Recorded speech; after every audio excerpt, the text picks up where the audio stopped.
आज के कार्यक्रम के अध्यक्ष आदरणीय श्री नृपेंद्र मिश्रा जी, आदरणीय संतोष जी, आदरणीय प्रसन्न कुमार जी, उपस्थित सभी विद्वज्जन, उसमें प्रशासकीय सेवा के भी निवृत्त, सद्य सेवारत और आगे सेवारत होने वाले तीनों प्रकार के लोग हैं जो कभी भाषण करते नहीं, लेकिन उनके लिखे हुए भाषण अपने भाषण के नाते बहुत लोग पढ़ते हैं। और ये कहा जाता है कि कल्पनाएं, विचार, आदेश, यहाँ तक बाकी लोग हैं, उसका प्रत्यक्ष जो कुछ होना है वो उन्हीं के हाथ से होता है। तो ऐसा महत्व प्रशासक वर्ग का अपने यहाँ पर है, इसलिए उनका प्रशिक्षण करने वाले संकल्प में जब मुझे ये कहा गया कि आकर एक व्याख्यान दीजिए, विषय क्या होगा, तो मेरे मन में आया कि आखिर देश का विकास, देश की प्रगति, इन सब का आधार क्या होता है। किसी भी चीज़ का विकास, किसी भी चीज़ की प्रगति, उसकी अपनी पहचान होती है। मनुष्य का विकास, उसकी दिशा अलग होगी, परिभाषा अलग होगी। बंदर का विकास वो दूसरी दिशा में जाएगा। कोई बात कितनी अच्छी, बुरी, उन्नत या अवनत है, इसका सवाल नहीं, वो किसकी है। यानी स्कूल में जाने वाला बच्चा साइकिल सीखता है, तो आजकल साइकिल तो पुरानी हो गई, लेकिन मैं स्कूल में था, साइकिल सीखना एक अचीवमेंट था। तैरना, साइकिल सीखना, ये सब था। तो एक कोई लड़का साइकिल सीखता है तो उसकी प्रगति हो गई। सर्कस में हाथी साइकिल चलाता है, वो हाथी की प्रगति नहीं मानी जाती। वो पैसा देकर हम तमाशा देखने जाते हैं। और इसलिए हर देश के लिए ये एक महत्व की बात होती है, उनको विकास करना है। लेकिन विकास करना है तो वो कौन है, उसके बारे में उनको स्पष्ट होना चाहिए। दुनिया के सब देश इस स्पष्टता का अनुभव करते हैं। एक हमारे देश में ऐसा हुआ कि इसके बारे में कुछ एक प्रकार से भ्रम है, अभी भी है, ऐसा लगता है। अब वो राष्ट्रीयता क्या है, उसकी परिभाषा, उसका नाम, इस झंझट में मैं नहीं पढ़ता, कारण नृपेंद्र जी ने आपको बताया है। लेकिन थोड़ा हम शब्दों के जंजाल से बाहर आए और वस्तु क्या है इसका विचार करते हैं, तो हमको वो बात स्पष्ट हो जाती है। और हमको ये भी ध्यान में आता है कि हम माने ना माने, हम सबके हृदय में तो वो बात स्पष्ट है। उदाहरणार्थ, तमिलनाडु में एक राजनीतिक विचारधारा चलती है जो कहती है कि हम तमिल अलग है, द्राविडिज्म ऐसा कहते हैं। ठीक है, अपनी अपनी विचारधारा होती है। लेकिन जब चीन का आक्रमण हुआ 62 में, तो वो पार्टी सत्तारूढ़ हो गई थी, कांग्रेस का पराभव करके वहां पर पूर्ण बहुमत से राज कर रही थी। तो मुख्यमंत्री थे श्रीमान अन्नादुराई, उन्होंने कहा कि हिमालय पर आक्रमण तमिलनाडु पर आक्रमण है। ये उनके भाषण, सार्वजनिक भाषण के शब्द हैं। तो ये उनकी राजनीतिक आवश्यकता नहीं बोल रही थी, ये उनके हृदय की बात थी जो बोल रही। या अपने देश में ऐसे भी लोग हैं जो कहते हैं कि हम एक राष्ट्र थे ही नहीं, हमको एक राष्ट्र बनना है, अंग्रेजों के आने से ही हम एक राष्ट्र बने। हिंद स्वराज में गांधी जी ने तो इसका उत्तर दिया ही है, परंतु थोड़ा हम अध्ययन कर जो हमारे ध्यान में आएगा कि 1940 तक हमारे देश में हर विचारधारा के लोगों में भारत क्या है वगैरह इसकी स्पष्ट कल्पना थी। कम्युनिस्ट पार्टी के संस्थापकों में श्रीमान रजनी पामदत्त हो गए।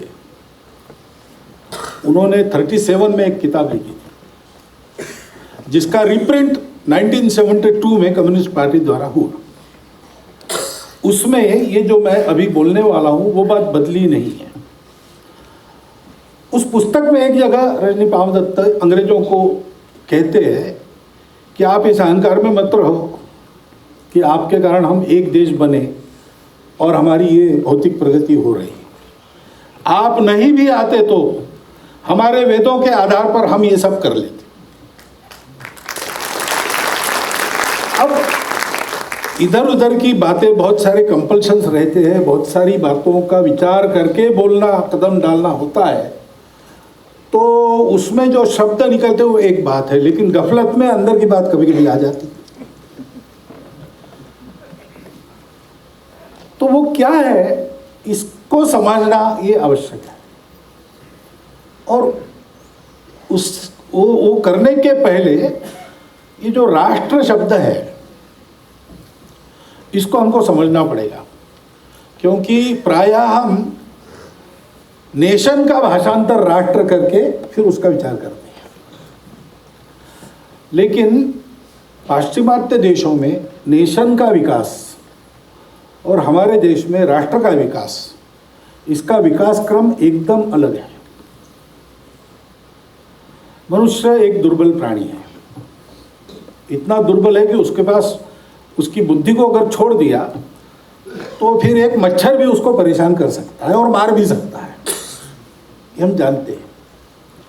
इसलिए मनुष्य ने सदैव ये आवश्यकता समझी है कि हमको इस दुनिया में जीना है तो मिलकर रहना पड़ेगा, समूह बनाना पड़ेगा। इस प्रक्रिया में से समूह बने, कबीले बने।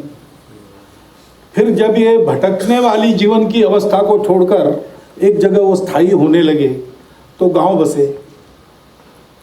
अब जीवन निर्वाह के लिए जो कुछ मिलना है भूमि से मिलना है, तो अपने मालकियत की भूमि चाहिए।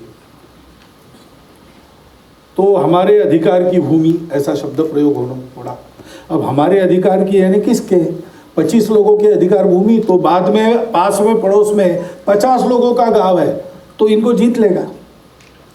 इसलिए बड़ा सा बड़ा समूह बनाओ और अपने मालकियत का बड़ा सा बड़ा क्षेत्र अपने अधिकार में रखो। ये मनुष्य के जीवन के बचाव के लिए की आवश्यकता वहाँ समझी गई। सर्वाइवल ऑफ द फिटेस्ट और स्ट्रगल फॉर एग्जिस्टेंस, उसका अनुभव उनको हुआ। भौतिक वैभव के पीछे जब हम जाते हैं कहीं भी, तो ये अपना अनुभव है, इसमें गलत कुछ नहीं है, लेकिन इसमें एक अधूरापन है, उस पर मैं आगे आऊँगा।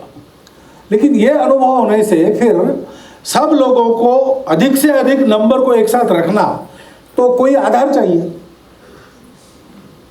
क्योंकि हम आपके साथ मिलकर रहे, इसके लिए कुछ समानता चाहिए। तो मानव निर्मित समानता एक उत्पन्न करना, जैसे भाषा हो गई। तो अंग्रेजी भाषा स्कॉटलैंड, इंग्लैंड, आयरलैंड और वेल्स, इन चारों के संघर्ष में विकसित हुई और विलियम द कॉन्करर ने इंग्लैंड को जीता। तब इस भाषा के आधार पर उन्होंने सबको एक किया। वो भाषा जब तक है, प्रभावी है, तब तक यूनाइटेड किंगडम है। अगर वो ढीली होने लगती है तो स्कॉटलैंड अलग पार्लियामेंट मांगता है, ये सब होता है। या अरब के कबीलों को इकट्ठा किया पैगंबर साहब ने और इस्लाम के नाम पर उनको एक बनाया। अब पूरे दुनिया में इस्लामिक वर्ल्ड कहते हैं, वो इस्लाम के आधार पर टिका। इस्लाम ढीले होने लगा तो खतरे में पड़ जाएगा। या बिस्मार्क जैसा कोई शासक आया जिसने इधर उधर के सारे लोगों को इकट्ठा करके उनको एक सत्ता में बिठा दिया। या इंग्लैंड के राजा के नियम हमारे व्यापार के लिए असुविधा पैदा करते हैं और वो बदलने के लिए तैयार नहीं है, इसलिए समान आर्थिक हितों को लेकर हमारे विचार से हम अलग चलेंगे। ऐसा विचार अमेरिका ने किया, अमेरिका अलग हो गया। अब ये आर्थिक हित संबंध जब तक अमेरिका के बने तब तक अमेरिका है। अमेरिका के और विदेश नीति में कभी ये स्पष्ट कहा गया है कि हमारी नीति का निर्धारण क्या करता है, हमारे जो दुनिया भर के व्यापारिक हित है वो हमारा गाइडिंग फैक्टर है। ऐसा उन्होंने स्पष्ट कहा है एक जगह द्वितीय महायुद्ध के पहले। उसके अनुसार उनकी पॉलिसीज बनी, क्योंकि वो नहीं रहा तो टूट जाएंगे। अब ये आधार मानव निर्मित है, और मानव निर्मित कोई भी चीज सबको सुहाती नहीं है, और सबको सुहाती नहीं, उसको छोड़कर के बाहर जाए तो संख्या कम होती है, संख्या कम होती है तो बल कम होता है। इसलिए इसको जारी रखने का, इसको लागू करने का आधार कोई दंड है, बल है, सत्ता है। सत्ता के आधार पर एक मानव निर्मित आधार को लेकर लोगों को इकट्ठा रखना, उनके बलबूते भूमि को अपने अधीन रखना, इससे नेशन विकसित हुआ। और ऐसा होने के कारण उन नेशन में झगड़े भी होते हैं, और ये नेशन ज़्यादा प्रभावी बना तो विश्व युद्ध की आपत्ति आती है। इसलिए पश्चिम नेशनलिज्म से डरता है आज भी।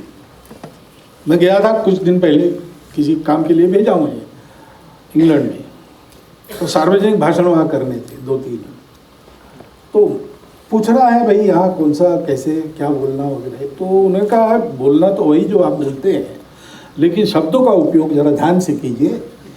नेशनलिज्म मत कहिए, नेशनलिटी चल जाएगी, क्योंकि वो इज़म बन जाता है, फिर वो बंद हो जाता है, फिर अस और देम वाली मानसिकता आती है, फिर हमारा लाभ, हमारा स्वार्थ, हमारा सर्वाइवल, ये पहला हो जाता है। उसमें स्पर्धा है तो उसमें स्ट्रगल है, तो विश्व युद्ध है। वो लीग ऑफ नेशंस बना, नहीं चल पाया। यूनाइटेड नेशंस बना, लेकिन यूक्रेन में युद्ध हो ही रहा है, ये टल नहीं सकता। वो जो नेशन है वो अलग है, उसकी प्रेरणा है स्वार्थ, बुरे अर्थ में नहीं प्रयोग कर रहा हूं, सामूहिक स्वार्थ। उसकी प्रेरणा है भौतिक उपभोग के साधन का लाभ, और जोड़ने वाली दूसरी कोई बात नहीं है। एक चाहिए, भाषा एक चाहिए, तभी आप हमारे, दूसरी भाषा है तो आप बदल गए, या आपकी पूजा एक चाहिए, नहीं तो आप दूसरे हो गए। ऐसा उसमें अस और देव वाला भाव आना ही है। लेकिन हमारे यहाँ जो राष्ट्रीयता विकसित हुई है, नृपेंद्र जी ने विवेकानंद जी का, अरविंद जी का उल्लेख किया, आध्यात्मिकता की भी बात कही, ये आया कैसे? तो दुनिया ऐसी ही जा रही थी, और दुनिया में 2 प्रकार के समूह थे। कुछ लोग बली थे और वो कहते थे कि हमारे बल के अधीन आप रहो, हमारी आज्ञा के नीचे रहो, तो आपको सब प्रकार की सुरक्षा हम देंगे। और नहीं रहे तो फिर आप समझ लो अपनी, अगर आड़े आ जाओगे तो समाप्त कर देंगे। तो हम जो हमारे अधीन रहेंगे, हमारी मानेंगे, उनकी रक्षा करेंगे, इसलिए वो राक्षस हो गए। और दूसरे लोग जरा और उच्चतम भावनाओं के अनुसार जाने वाले थे, प्रकाश की ओर जाने वाले थे, दिव्य विचार करने वाले थे, इसलिए वो देव हो गए थे। सब मनुष्य ही 2 प्रवृत्तियां हैं, एक अधिकार वाली प्रवृत्ति है, एक सबको लेकर चलने वाली प्रवृत्ति। ये दोनों अपने अपने पद्धति से भौतिक वैभव के चरम शिखर पर थे। तो हमारे यहाँ छांदोग्य उपनिषद में एक कथा आती है कि ये सब होने के बाद भी संतोष मन में नहीं था। सुख सब थे, लेकिन इतने सुख थे कि सुख भी दुख हो जाता है। रसगुल्ले 50 खा सकते हैं, लेकिन 100 खाएंगे तो दुख हो जाता है, खाने वाला भी खा नहीं सकता, वैसा ही है। तो उनके मन में आए कि ऐसा क्यों हो रहा है। अपने अपने गुरु के पास गए, शुक्राचार्य के पास विरोचन गए, इंद्र गए, बृहस्पति के पास, और पूछा ये क्या है। तो उन्होंने कहा देखो ये ब्रह्मा जी के पास जाओ, उनके पास एक आत्मविद्या है, आत्मा को जानते हैं तो कभी फीका न पड़ने वाला शाश्वत सुख मिलता है, और उसके पाने के बाद और कुछ पाने की इच्छा ही नहीं रहती, सब कुछ मिल जाता है। तो दोनों शिष्य वेश धारण करके वलकल पहन के हाथ में समिधा लेके पहुंचे ब्रह्मा जी के यहाँ। वो ध्यान में थे तो कोने में समिधा रख दी, साष्टांग प्रणिपात किया और बैठ गए। थोड़ी देर के बाद ब्रह्मा जी ने आंखें खोली, दोनों को देखा, कह रहे तुम वलकल वगैरह पहन के आए हो, समिधा लाई आ रखी है, तो कुछ सीखने आए हो, क्या चाहिए? तो उन्होंने कहा जी आपने आत्मा को देखा है, हमको आत्मा को देखना है, क्योंकि उसको पाने के बाद कुछ भी पाना शेष नहीं रहता। तो फिर देखना है तो देखते कैसे हो तुम? आँखों से देखते हैं। तो बोले नहीं, आंखें उपकरण है, उसके अंदर कोई देखने वाला बैठा है, वही आत्मा है, उसको देख लो। हाँ, ऐसा उन्होंने बताया, लेकिन उनको ऐसे ही लगा सहज, तो वो खड़े हो गए, दोनों एक दूसरे की आंखों में देखने लगे कौन बैठा है। और ऐसा देखते हैं तो अपना ही प्रतिबिंब वहां दिखता है। तो उन दोनों ने मान लिया कि बस यही हाड़ मांस का हमारा जो देह दिख रहा है वो संचालित होता है जिस बुद्धि से, वो बुद्धि और अंदर भाव भावनाओं को विकसित करने वाला मन, इतना ही रहता है मनुष्य का अस्तित्व जानकारी में। तो यही आत्मा है। तो उन्होंने कहा चलो इसी को बड़ा बनाना है, इसी को ठीक करना है। निकले, आत्मा अमर है, शाश्वत है। चप्पू चला के नाव में चल रहे थे, विरोचन नाव को ढो रहा था। तो इंद्र ने देखा कि वो प्रतिबिंब जो आत्मा है वो तो नष्ट हो जाता है चप्पू चलाने से। उसने कहा विरोचन को, ये भैया कुछ गड़बड़ है, ये तो नष्ट हो रहा है, चलो वापस चलो, फिर पूछते हैं। विरोचन ने कहा नहीं, अब कोई पूछने की आवश्यकता नहीं। उन्होंने बता दिया हम समझदार लोग हैं, समाज के प्रमुख हैं, वैभव संपन्न समाज के राजा है, हमको क्या और पूछने की आवश्यकता, हम समझ गए। विरोचन वापस नहीं गए, इंद्र वापस गया। तो उपनिषदों में एक जगह ऐसा कहा है कि कभी किसी ऋषि को अपने अंदर झांकने की बुद्धि हुई, उस दिन अध्यात्म का जन्म हुआ। उपनिषद हम देखते तो सबसे प्राचीन उपनिषद बाहर सत्य की खोज करते हैं, और जैसे जैसे वो अर्वाचीन होने लगते हैं वैसे वैसे वो अंदर देखते हैं।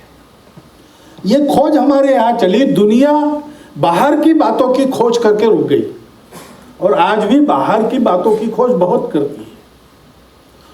लेकिन हमारे यहाँ अंदर की खोज हुई, तो उस खोज से हमारे प्राचीन ऋषियों को एक सत्य मिल गया कि दुनिया दिखती अलग अलग और विविध है, लेकिन है तो एक ही की अभिव्यक्ति। यानी हम लोग आजकल विविधता में एकता कहते हैं ना, उन्होंने सोचा कि ये एकता की ही विविधता है, और इसलिए सारा विश्व अपना है, यहाँ कोई स्ट्रगल नहीं है, हम ही सर्वत्र है। तो सुख है तो सबका है, एक का सुख नहीं हो सकता, सबका सुख ही एक का सुख हो सकता है। इसलिए maximum good of the maximum people, ऐसा हमारे यहाँ नहीं सोचा है। हमारे यहाँ सर्वे भी सुखिनः सन्तु का। और फिर उन्होंने सोचा कि अगर ये बात है और ये सत्य हमको मिल गया, इस सत्य के कारण शाश्वत सुख मिलता है, इस सत्य के कारण सब कलह द्वंद्व समाप्त हो जाते हैं, तो ये सारी दुनिया को मिलना चाहिए। क्योंकि सारी दुनिया नहीं है, वो हम ही है। लेकिन सारी दुनिया को इस सत्य तक लाना है, उनके पास ये सत्य पहुंचाना है, तो इक्के दुक्के का काम नहीं है। इसके लिए पूरा देश खड़ा करना पड़ेगा, और इसलिए उन्होंने प्रयास किए। वेदों में उल्लेख है, ओम भद्रम इच्छन्त ऋषय स्वर्विदा तपो दीक्षा उपसे दुरग्रे ततो राष्ट्रम बलम ओजश्च जाता। सारे विश्व का कल्याण चाहने वाले ऋषियों ने दुर्धर तप किया, उससे हमारे राष्ट्र की बल की ओज की उत्पत्ति हुई। और एक महान उद्यम प्राचीन भारत में हुआ होगा, इतिहास तब सो रहा था, इसलिए कहीं पर उसका सबूत आप मांगेंगे तो नहीं मिलेगा, लेकिन बहुत सी बातों के सबूत नहीं है, लेकिन वो चीजें हैं। ऐसा ये जरूर हुआ होगा, क्योंकि उसके अवशेष तो मिलते हैं। गांव गांव में जाकर लोगों को फिजिकल कल्चर सिखाने वाले घुमंतु जमात के लोग आज भी मिलते हैं। ये उनकी आजीविका नहीं है। आप जरा जाकर देखिए उनको, वो घर से निकलते हैं कसरत दिखाने के लिए लोगों को। आज की स्थिति में उनको मांगना पड़ता है, पहले तो वो जाते थे गाँव गाँव में, वो पूजा करके निकलते हैं। और जब उनको कहते हैं कि अब जमाना बदल गया, पढ़ो लिखो बड़े हो जाओ, उनमें कुछ लोग कहते हैं ये तो हमारा धर्म है। ये किसी ने काम दिया है उनको। ऐसा जड़ी बूटी का ध्यान रखने वाले, ऐसा ग्रह ज्योतिष का कुछ बताने वाले, उस समय के विज्ञान के अनुसार, वो सब आज एकदम रिलेवेंट वगैरह, ऐसा मैं उस ज्ञान को फिर से ऐसा नहीं कह रहा हूँ। आज बहुत प्रगत हो गया क्या, लेकिन एक व्यवस्था ऐसी बनी कि हमारे यहाँ पर जो जितना उस समय का विज्ञान हमको पता था वो हमारे यहाँ केवल साइंटिस्टों को पता नहीं था, केवल उसके पढ़े लिखे लोगों को पता नहीं था, वो तो हमारे झोपड़ी में बुढ़िया भी जानती थी कौन सी जड़ी बूटी देने से दस्त बंद हो जाते हैं। इसके लिए हमको डॉक्टर के पास नहीं जाना पड़ता, नानी को दादी का बटवा है हमारे पास। ये छोटी छोटी बातें हर घर हर चूल्हे तक पहुंचाई गई और हमको एक उद्देश्य के लिए प्रेरित किया गया। हमारा राष्ट्र सर्वाइवल के डर से खड़ा नहीं हुआ। क्यों ये सब हो सका? इसका पहला कारण है हमारी भूमि। उस जमाने में प्राकृतिक दृष्टि से सब ओर से सुरक्षित हम थे। सागर लांग के और हिमाचल को पार करके कोई नहीं आएगा, तो हम सुरक्षित थे। और सुजल सुफल मलय शीतल भूमि थी। उस समय जनसंख्या भी कम थी, तो भरपूर था। जीवन के लिए झगड़ा करने की नौबत नहीं थी। और कोई भूला भटका अगर आ जाता तो हम कहते आओ भाई, इतने लोग खा रहे, तुम भी आ जाओ, बैठो, झगड़ा किस बात का। नहीं, भाषा वगैरह अलग है तो हमारे यहाँ पहले से अलग है। अथर्ववेद बहुधा विवाचसम नाना धर्माणम पृथ्वी यथौकसम। ये पृथ्वी, उस पर अनेक धर्मों के मानने वाले, अनेक भाषाओं के बोलने वाले लोग रहते हैं। सहस्र धारा द्रविणस्य में दुहा ध्रुवेव धेनु रन प्रस्फुरंती।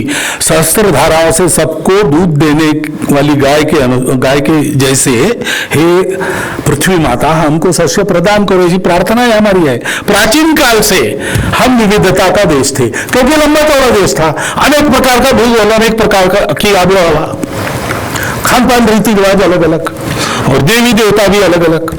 पहले से ही 33 करोड़ है और नए नए आते जाते हैं।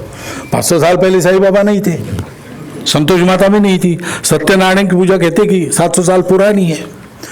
पुराने प्राचीन देवता इंद्र यम मरुत वगैरह वगैरह अभी मिलता नहीं कुछ, ये चलता रहता है। लेकिन हम सब लोग साथ रहते हैं, क्योंकि हमारी भूमि ऐसी है कि वो भूमि हम सबको देती है और हम सबको शांति से रहना, मिलजुल कर रहना उसके भूगोल ने, उसके वायुमंडल ने सिखाया है।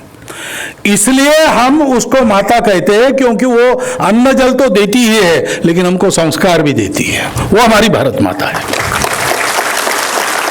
उस भारत माता की भक्ति ये पहला आधार बना। उसके चलते हम आत्मा को खोज सके, हम एकता को खोज सके, विविधता को स्वीकार करना, मिला जुला के चलना, ये हमारा स्वभाव बन गया। स्वभाव को प्रतिशब्द संस्कृत में धर्म भी है, कर्तव्य को भी धर्म ही कहते हैं। और स्वभाव और कर्तव्यों के आधार पर मिलजुल कर रहने के लिए जो प्रेरित करता है, जो धारणा करता है, धारणा करके उन्नत करता है, बिखरने नहीं देता है, उसको धर्म कहते हैं। उसके साथ पूजा हमने बहुत बाद में जोड़ी। अंग्रेजी में अपनी भाषा भूल गए, अंग्रेजों ने कहा तुम्हारा धर्म यानी हमारा रिलीजन है, उनका रिलीजन यानी हमारा धर्म, ऐसा उल्टा समझना हमने शुरू किया, तब से ये गड़बड़ हो गई। नहीं तो धर्म किसी एक पूजा, एक भाषा वगैरह का पुरस्कार नहीं करता, वो सबको जोड़ता है, सबको ऊपर उठाता है। परहित सरिस धर्म नहीं भाई, पर पीड़ा सम नहीं अधमाई। ये केवल तुलसीदास जी का वचन नहीं है, हिंदी में पुण्य पर उपकार पाप पर पीड़ा, मराठी में भी तुकाराम महाराज ने वही कहा। और परोपकाराय पुण्याय पापाय परपीड़नम व्यास महर्षि ने भी कहा है। भारत की सभी भाषाओं में यह वचन आपको मिलेगा। यही हमारे धर्म की कल्पना है, मिलजुल कर रहने के लिए। कैसा रहना चाहिए, क्यों मिलजुल कर क्यों रहना है? क्योंकि हम एक है, हमको एक होना नहीं है, हम एक है, उसको पहचानना है। वास्तव में हमारे में एकत्व का सूत्र है, और इसलिए दुनिया में कोई पराया नहीं है। ये नक्शा और सीमाएं और देश वगैरह वगैरह जो बातें हैं, वो बातें बहुत बात की है। हम तो कहते थे वसुधैव कुटुंबकम स्वदेशो भुवनत्रयः, और ये बोलने की बातें नहीं है। उस समय जब कोई कम्युनिकेशन का साधन नहीं था, वाहन नहीं थे, पैदल जा जाकर लोगों को ये सिखाया है हमारे पूर्वजों ने, मेक्सिको से साइबेरिया तक। ये हमारी राष्ट्रीयता बनी, ये हमारी राष्ट्रीय पहचान बनी। उसको समय समय पर बदल बदल के नाम मिलते रहे, लेकिन बात यही है, भारतवर्ष की चतुसीमा के अंदर ये विकसित हुआ, इसलिए भारत माता की भक्ति उसका ये आधार, ये जो सत्य है अस्तित्व की एकता, उसके आधार पर जीवन कैसा जीना चाहिए, उपभोग के पीछे नहीं भागना, उस अस्तित्व की एकता का साक्षात्कार करो, सत्य अनुसंधान, ये प्रत्येक का। अब वो सत्य ऐसा है कि वर्णन नहीं हो सकता, और हर एक का वर्णन अलग रहता है, हर एक की दृष्टि अलग है, इसलिए एकम सद विपरा बहुधा वदन्ति, उसका अनुसंधान तुम करो, अपना अपना करो, अपना अपना उसको समझो, लेकिन तुम्हारे जीवन का उद्देश्य उसको प्राप्त करना है, मटेरियल बेनिफिट के पीछे भागना नहीं है। दूसरी बात कही कि यह सत्य बड़ा कठोर है, क्योंकि वो आत्मा है, अमर है, शाश्वत है, कभी मरता नहीं, ये देह आते हैं जाते हैं। कठोर कर्म के लिए अर्जुन को प्रवृत्त करना था, भगवान ने यही बताया कि अरे ये पहले ही मरे हैं, मैंने इनको पहले ही मारा है, वगैरह वगैरह। तो क्रूर कर्म के लिए प्रवृत्त कर सकता है, ये न हो इसलिए क्या करना, सत्य के साथ करुणा है, संवेदना है, दूसरों के ऊपर दया है, इन सब गुणों का समुच्चय करुणा कहलाता है। करुणा से व्यवहार करो, और ऐसा वही कर सकता है जो अपने आप को तन मन से शुद्ध करता है। इसलिए शुचिता ये तीसरा मूल्य है, और इसके लिए जीवन भर परिश्रम करना पड़ता है, व्रतस्थ रहना पड़ता है। तो तपस ये चौथा मूल्य है। ये चार मूल्यों का शाश्वत धर्म, बाकी जो आचार धर्म है वो अलग अलग रूप देशकाल परिस्थिति के अनुसार लेगा, अलग अलग पूजाएं होंगी, अलग अलग व्यवहार होंगे, सब होगा, लेकिन सबको ये चार मूल्यों का आधार चाहिए, नहीं तो वो धर्म नहीं है। पोथी में लिखा हो, वेदों में भी लिखा हो, लेकिन इन चार मूल्यों को छोड़ करे तो वो धर्म नहीं है, ये पक्का है अपने आप। और इस धर्म के आधार पर एक आचरण की पद्धति चली जो सर्वत्र समान हो गई। जैसे अपने यहां आप कुछ लेने को जाएंगे तो भारत जहां जहां है, भारत जहां जहां था, वहां सर्वत्र आपने 100 आम लिए तो ऊपर से 5 मिलते, उसका पैसा नहीं देना पड़ता, ना आपको मांगना पड़ता है। सब्जी बाजार में आप सब्जी खरीदो के तो 4 धनियों की जोड़ी ऐसे डाल देते, या 2 मिर्ची ही डाल देते, ऊपर से डाल देते हैं। भारत की सब भाषाओं में इसके लिए प्रतिशब्द है, और ये पूरे भारत में, और जहां जहां भारत आज नहीं कहलाता लेकिन था यानी है, वहां अभी भी ये चलता है। ऐसी कई बातें हैं। कोई मांगने वाला आया, उसको कुछ देना है तो छोटे बच्चे को भेजते हैं मुट्ठी भर चावल लेके या 1 पैसा लेके, क्योंकि उसको यह संस्कार मिलना चाहिए, हमारे घर में जो रखा है वो सबके लिए है, केवल हमारे लिए नहीं है।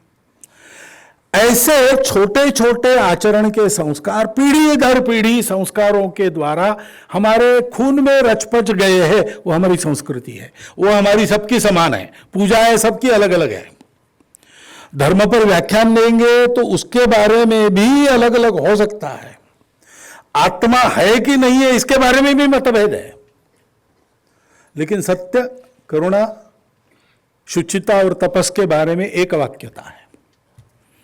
शाश्वत धर्म सबको पता है, सब पंथ संप्रदाय उसी का उपदेश देते हैं, सब पंथ संप्रदाय सब में एक देखो से शुरू होते हैं और यमन यमात्मक शुद्ध आचरण पर आकर ठहर जाते हैं।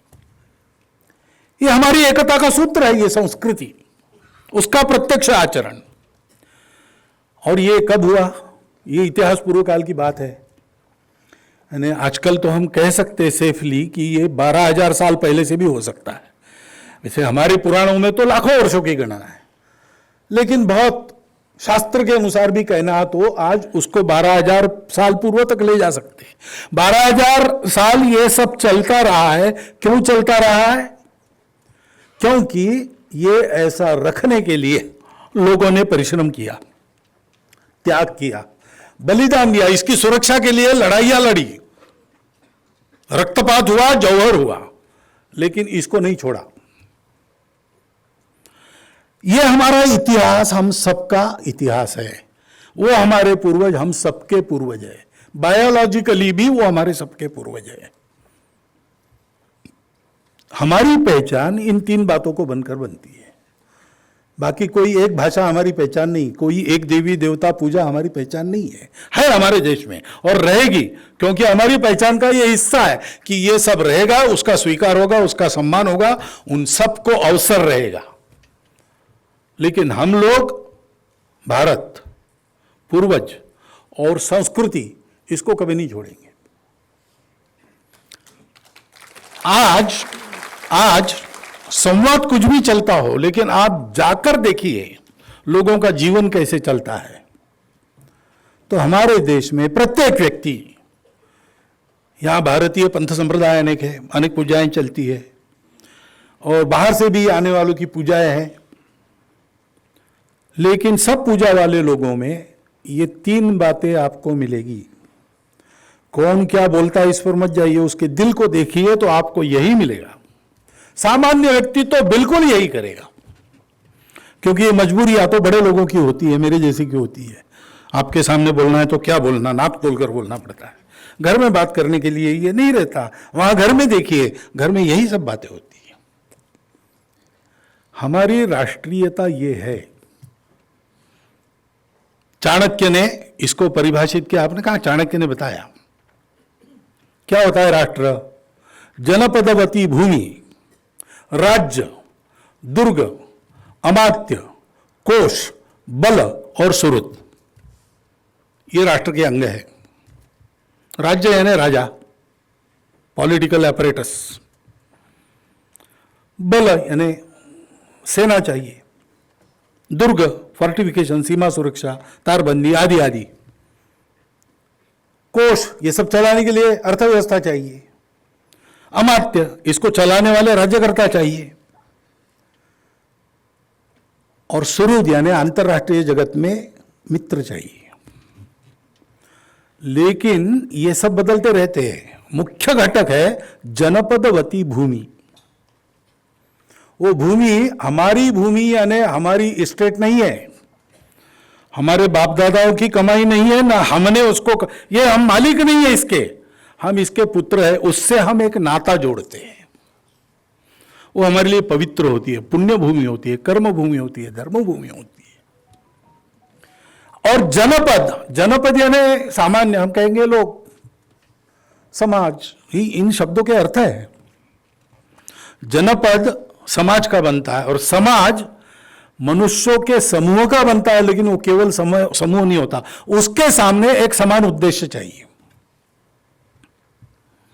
आज भी आप पूछिए भारत के व्यक्ति को कि दुनिया में क्या करने आए हो, आकांक्षा है तो बता सकता है वो, लखपति बनेंगे, करोड़पति बनेंगे, कौन बनेगा करोड़पति वगैरह सब करेंगे, लेकिन आखिर करेंगे क्या? तो वो बोलता है क्या करना है भैया, खाली हाथ आते हैं, खाली हाथ जाएंगे, इतना सब कमाएंगे वगैरह करके 4 लोगों का भला करके जाएंगे। ये अपने देश में बिल्कुल सामान्य भावना है।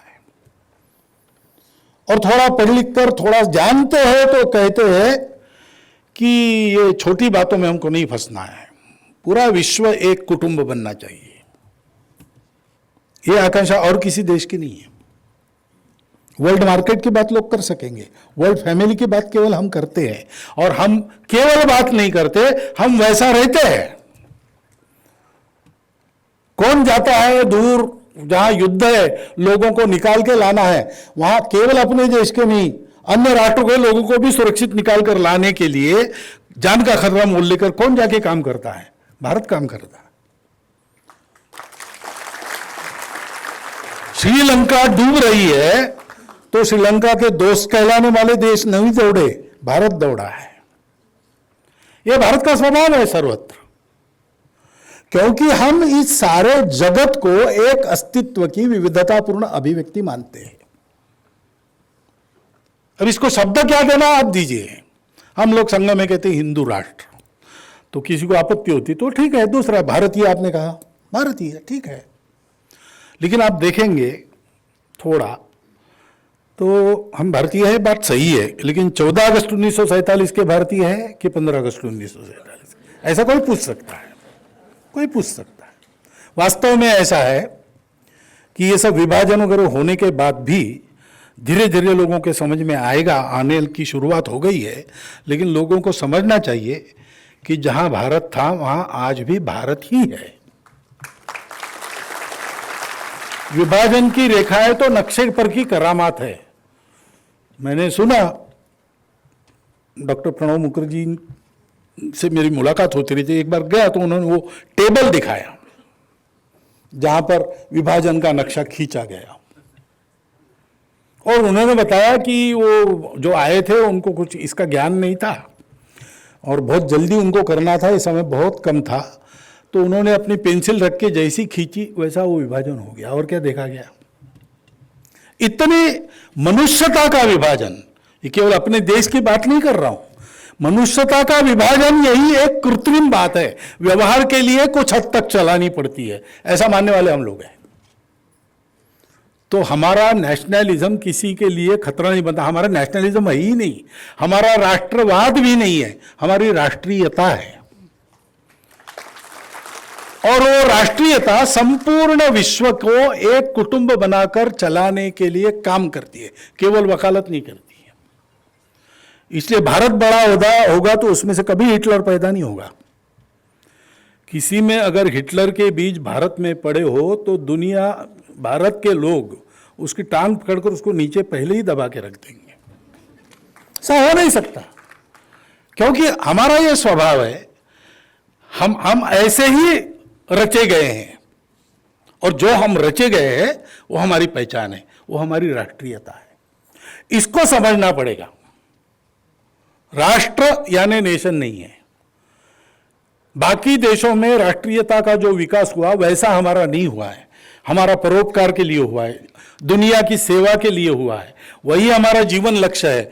अपने अंदर उस सत्य को देखो और विश्व के जड़ चेतन में उसी को देखो और उसकी सेवा करो। एकांत में आत्म साधना, लोकांत में परोपकार, ये जीवन की रीति हमारे यहां बताई गई, वो हमारी पहचान है।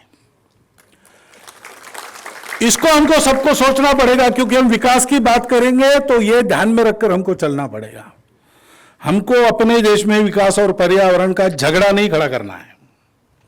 ये दोनों हाथ में हाथ मिलाकर साथ चल सकते हैं, ये दुनिया को हमको दिखा देना है अपने विकास से। हमारे यहां तकनीकी मनुष्यों का विरोध नहीं करती और मनुष्य तकनीकी से दूर नहीं रहते, ये दोनों साथ चल सकते हैं, ये हमको दिखाना है। व्यवस्था की बात तो समय समय की रहती है। आज फेडरलिज्म है, वो पहले तो राजा भी अलग रहते थे। साम्राज्य, भोज्य, स्वराज्य, वैराज्य, पारमेष्ठ्य, महाराज्यम, अधिपत्यम, ऐसे कितने ही राज्य व्यवस्था के प्रकार हमारे यहां चल रहे थे। फिर भी पृथ्वी समुद्र पर्यंत आया, एक राट इति। पृथु राजा के कारण से जो भूमि रहने योग्य, एरेबल बनी, कृषि योग्य बनी, उसमें समुद्र पर्यंत राष्ट्र एक है, ये हमारी प्रार्थना रही है। तो व्यवस्थाओं की भिन्नता, खानपान रीति रिवाजों की भिन्नता, पूजाओं की भिन्नता, भाषाओं की भिन्नता, ये तो हम अपने प्रकृति का श्रृंगार मानते हैं। ये सब होने के बाद इसके ऊपर हम सब लोग एक हैं। और क्योंकि ये सारी दुनिया में ऐसा करना है, करने का उपकरण हमारा राष्ट्र है। इसलिए योगी अरविंद के 5 सपने उन्होंने 15 अगस्त 1947 को एक संदेश दिया, उसमें बताए थे। उन्होंने कहा कि पहला सपना था एक रिवॉल्यूशनरी मूवमेंट से भारत स्वतंत्र वो हो गया और भारत में एकता रहे, तो अपने संविधान के आशीर्वाद से सबको एक किया गया। ये बहुत अच्छी बात है, लेकिन एक बात है, ये विभाजन कहां से आ गया? हिंदू मुसलमानों की एकता के तरफ जाने के बजाय एक परमानेंट पॉलिटिकल डिवीजन क्रिएट हो गया। ये इसको कभी ना कभी जाना पड़ेगा। जब तक ये है तब तक भारत स्वस्थ नहीं बन सकता, ऐसा उन्होंने कहा उस समय उस पत्र में। दूसरा उन्होंने कहा मेरा सपना था आशिया के देशों की मुक्ति, और वो भी अब होने लगा है, क्योंकि हमारे साथ चीन भी मुक्त हुआ था, समाजवादी बन गया। मुक्त तो पहले ही हुआ था, लेकिन अनेक राष्ट्रों के और मुक्त होने का प्रारंभ हो गया था। तीसरा उन्होंने कहा कि हमारी आकांक्षा है, वो हमारी राष्ट्रीयता बोल रही अरविंद जी के मुख से, हमारी आकांक्षा है कि सारे विश्व में एक न्यायपूर्ण एक साम्राज्य चले या गवर्नेंस चले, सारा विश्व एक हो जाए।